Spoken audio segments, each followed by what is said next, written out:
Estamos en la primera mitad del siglo XXI y la humanidad está enfrentando retos sin precedentes. Desde hace décadas, la situación económica, política, social y ecológica mundial se encuentra en declive, lo que ha conllevado costos humanos evidentes. A este cóctel de problemas importantes y diversos se suma hoy una crisis de salud que nos sacude de manera aún más impactante. Nada positivo puede tener la muerte de un solo ser humano, ni nada puede apagar el dolor de quien ha perdido a un ser querido. Y, pese a ello, los sobrevivientes de este siglo deberán salir adelante para rehacer al mundo. Pero, ¿reconstruirán la realidad lo más parecida a como era antes? ¿O lo harán edificando un mundo diferente? ¿Será ese un mundo más justo o más injusto? La actual pandemia causada por el nuevo coronavirus está poniendo al desnudo las bases en las que se sustenta nuestro sistema actual. ¿Este ha ponderado más la importancia de lo económico o de lo social y lo humano? Veamos algunos de los aspectos que han salido a la luz develados por el nuevo coronavirus. Número 1. Catástrofe ecológica. Es vital que pongamos un freno a la catástrofe ecológica. La devastación ecológica mundial ha provocado que muchos hábitats desaparezcan y los animales se vean obligados a vivir más cerca de los asentamientos humanos. De este modo, la destrucción ecológica se ubica como el origen de los nuevos patógenos, como el SARS-CoV-2. Es por ello que el relator especial de la ONU sobre los derechos humanos y el medio ambiente, David Boyd, dijo: terminar con la deforestación, regular rigurosamente el mercado de vida salvaje y monitorear de cerca los lugares donde las personas, la vida salvaje y los animales domésticos se mezclan, ayudará a prevenir futuras pandemias. Número 2. Salud pública. Los sistemas de salud pública son indispensables. Incluso en los países más poderosos la gente muere por miles a causa de la enfermedad del COVID-19, en gran medida porque no existe un sistema de salud pública y porque los sistemas privados resultan inalcanzables para la mayoría. Número 3. Sistemas autoritarios. Los sistemas autoritarios no son una solución viable para nuestras sociedades. En diversos países, los gobiernos autoritarios castigan, golpean e incluso matan a las personas que no obedecen los toques de queda u otras medidas que pretenden detener el avance de la pandemia. Estas acciones no han detenido su avance y, en cambio, causan más problemas de los que pretenden resolver. Número 4. Discriminación y violencia. La violencia racial ha causado tal indignación en las últimas semanas que la población en diversos países rompió con el encierro y se manifestó tanto pacífica como violentamente, al ser ya incapaz de soportar la brutalidad policial. Ello, a pesar de poner en peligro su propia vida por el riesgo de contagio. Número 5. Corrupción. Los gobiernos corruptos no solo enriquecen a una minoría, sino que ponen en riesgo la seguridad de toda una nación. En los países más pobres, los sistemas de salud pública son insuficientes debido en gran parte a la corrupción de sus gobiernos y denotan el abandono social al que ha sido sometida la población. En estos mismos países, solo las personas con ingresos fijos y cierta capacidad económica pueden cumplir la cuarentena, pero la mayoría de la población sumida en la pobreza no puede soportar la carga económica del confinamiento, porque ello supondría no poder llevar a sus hijos alimento de cada día. Número 6. Revaloración de oficios.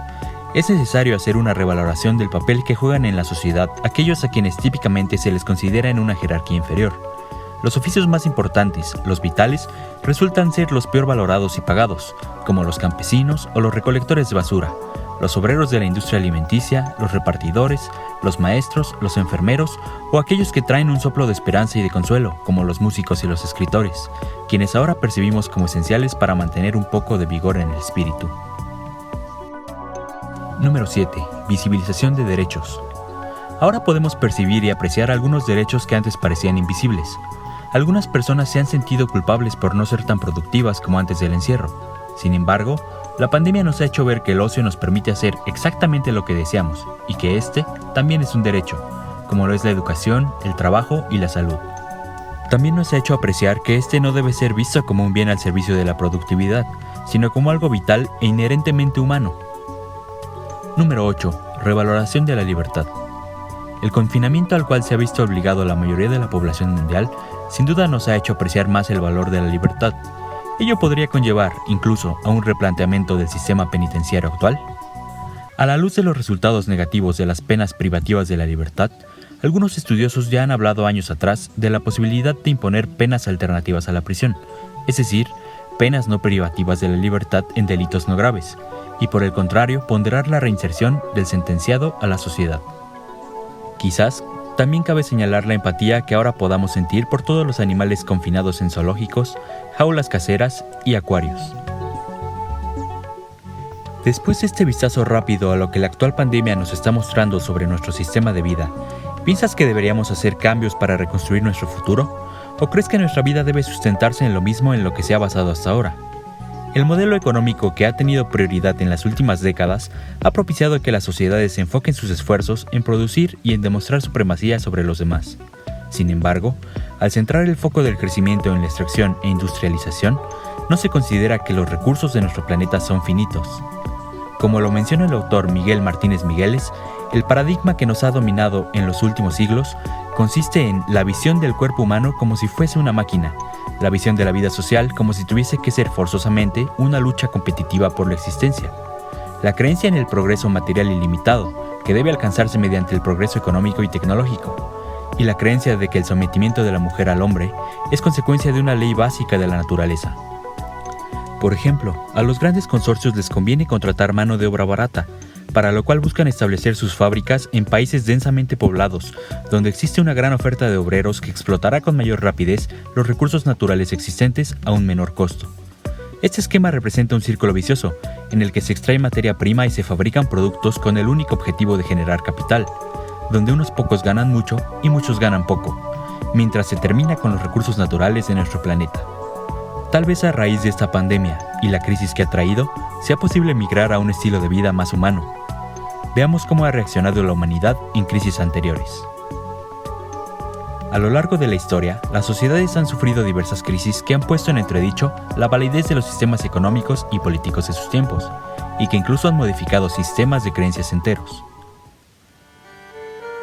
Durante la Baja Edad Media, periodo europeo comprendido entre los siglos XI y XV, se vivió en Europa, Asia y África la muy citada peste negra, una temible plaga que mató a millones de personas y que, como consecuencia, agravó la pobreza, empeoró la relación entre las regiones y orilló a los campesinos, obreros, artesanos y comerciantes a repensar su papel en el sistema del que eran parte. Derivado de esta crisis, las personas se vieron obligadas a valorar su posición en el mundo con respecto a las creencias que tenían. El trabajo y las relaciones de poder ya no podían ser las mismas. Los señores feudales fueron perdiendo influencia y autoridad frente a sus vasallos, y estos se adueñaron definitivamente de las tierras que trabajaban o migraron a otras regiones. La gente se preguntaba, ¿qué es lo más importante? ¿Qué sentido tiene llevar una vida monótona e injusta en donde además se corre el riesgo de morir contagiado de la peste? ¿Se podría vivir mejor? La sociedad medieval vio en la llamada peste negra su mayor devastación, pero este hecho a su vez dio paso a una nueva sociedad en donde la figura del ser humano tenía una relevancia central. Ahora era posible descubrir su potencial y vislumbrar nuevos horizontes. Si bien las sociedades renacentistas no dejaban de sufrir injusticias e incluso vivieron el surgimiento de nuevas desigualdades, las personas empezaron a tener mayor libertad para crear, filosofar, investigar y construir. El paso de la Edad Media al Renacimiento se considera una de las transformaciones sociales más importantes para Europa, que tuvo influencia en muchas partes del mundo. Diferentes civilizaciones han sufrido procesos de crisis similares que han modificado radicalmente su modo de vida y su manera de pensar. Por ejemplo, los mayas, la gran civilización mesoamericana que existió desde el año 2000 a.C. hasta el siglo XVII, fue, según diversos estudios, una de las más avanzadas del mundo durante su periodo clásico, que abarcó del año 250 al 900 después de Cristo, y su esplendor ha sido comparado con el de culturas arquetípicas occidentales, como la Grecia clásica o la Italia renacentista. Se cree que al final de su periodo preclásico, esta civilización sufrió diversas crisis ecológicas, políticas y sociales, que obligaron a los habitantes a abandonar las ciudades y a construir nuevas e imponentes ciudades completamente planificadas. En la historia de la humanidad podemos encontrar una gran cantidad de situaciones similares. En ellas observamos que las crisis, en la mayoría de los casos, nos han llevado a reinventarnos y a mejorar las condiciones que se tenían y se daban por hecho como una forma de vida.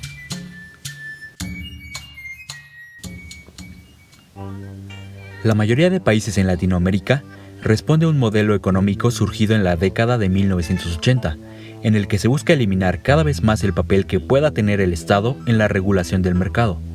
Los economistas justifican dicho modelo argumentando que la libertad, y por tanto la libertad de mercado incluida, debería de estar por encima de todo lo demás, pues, aseguran, este modelo privilegia la innovación y la sana competencia. Los datos duros señalan lo contrario. En realidad, este modelo económico ha dejado la puerta abierta para que las empresas con mayor capital e influencia política quiten del camino a sus competidores, ya sea a través de la competencia desleal o mediante la compra de las pequeñas y medianas empresas que les compiten, dando lugar al nacimiento de grandes monopolios que controlan los mercados.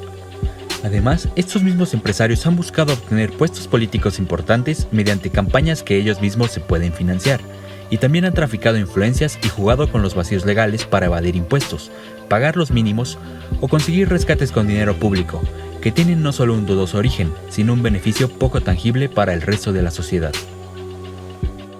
Dicho esto, hay que pensar si la enorme crisis actual puede ser una buena oportunidad para replantearnos las relaciones de poder, políticas y económicas que han prevalecido por décadas en nuestras sociedades occidentalizadas. Tanto en el pasado como en el presente han existido modelos alternativos que han demostrado su efectividad para garantizar la calidad de vida de los habitantes de un país. En los países nórdicos prevalece el conocido modelo escandinavo, un sistema económico en el que el mercado, la innovación y la competencia están totalmente permitidos, pero estratégicamente regulados para evitar monopolios, tráfico de influencias y evasión de impuestos. En este modelo se privilegia el bienestar social por encima del mercado y, al contrario que con la economía neoliberal que busca eliminar impuestos, en el modelo nórdico se le cobran grandes cantidades de impuestos a las empresas que más se benefician de la plusvalía de sus productos y de la mano de obra de sus empleados. Estos impuestos son usados para tener servicios de salud pública robustos, transporte público de calidad y avanzados sistemas de educación, también pública. Además, su sistema penal es cada vez menos punitivo, lo que quiere decir que la reinserción social y la educación se ponen por encima del castigo y de la fuerza policial. Hay que considerar que la cantidad de personas que viven en los países nórdicos es mucho menor que en la mayoría de los países latinoamericanos, por lo que muchas medidas de seguridad pública no pueden ser implementadas al pie de la letra en nuestros países, como tampoco pueden ser homologadas las condiciones históricas de desigualdad, racismo, clasismo y corrupción que han prevalecido en nuestra sociedad y que el actual sistema ha exacerbado. Sin embargo, ¿podríamos aspirar a la creación de modelos de liberalismo social específicamente diseñados para nuestros países? Es decir, partiendo de realidades en donde las condiciones de pobreza y analfabetismo ponen en una enorme desventaja a la mayoría de la sociedad a la hora de competir contra el pequeñísimo porcentaje de los más acaudalados, lo cual obliga a los primeros a pasar la mayor parte de su vida al servicio de los segundos. Es muy probable que la inercia del mundo globalizado nos lleve a querer que la vida sea exactamente igual que antes de esta pandemia, pero ya vimos que el nuevo coronavirus nos está revelando mucho de lo que habíamos hecho mal hasta ahora, en detrimento de una mayoría pauperizada. Las inercias y los intereses económicos preexistentes nos van a querer empujar al consumo desmedido a pesar de la degradación ecológica y a la ponderación de un estilo de vida, aunque ello conlleve el sufrimiento de la mayoría. Debes saber que las noticias que recibiremos nos invitarán a regresar a un estilo de vida lo más parecido a lo que hacíamos antes de la pandemia. Pero quizás sea el momento de edificar un sistema económico más humano, más justo e igualitario, cuya construcción no está en un manual de instrucciones. Tal vez no sepamos exactamente cómo construirlo, pero al menos ahora sabemos, seguramente, lo que debemos evitar. Coméntanos si te gustó el video. Si es así, dale like y comparte. Y no olvides suscribirte, estaremos subiendo videos cada semana.